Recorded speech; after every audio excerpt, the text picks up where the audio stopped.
A common misconception, and one that we get a lot of questions about, is heat necessary or beneficial when you're polishing paint? This is an easy one to arrive at, because when you polish paint, it's a frictional process, and that friction is going to create some byproduct of heat. But excessive heat or too much heat actually has a lot of negative impacts on the polishing. In fact, today we're going to cover 5 main things that heat does that's bad for your polishing. The world of paint correction and polishing is getting more complicated by the minute, and every week we receive hundreds of questions in comments on social media, on videos, and emails. We want to answer those questions. This is RUPES Replies.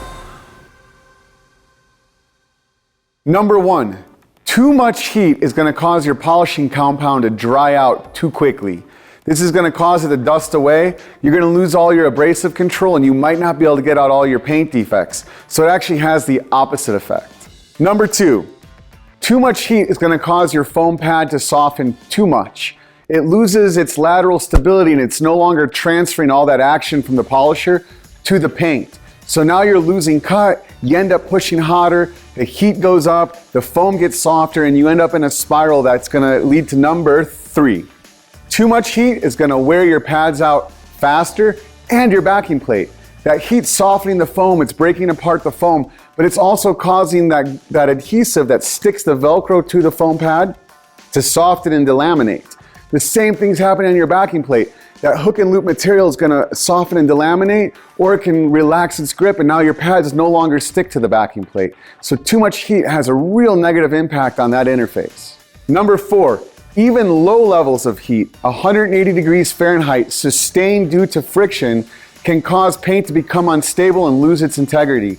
On old paints or paints that are attached with a flex agent to a soft substrate like a bumper, you can get delamination or permanent damage to the paint system.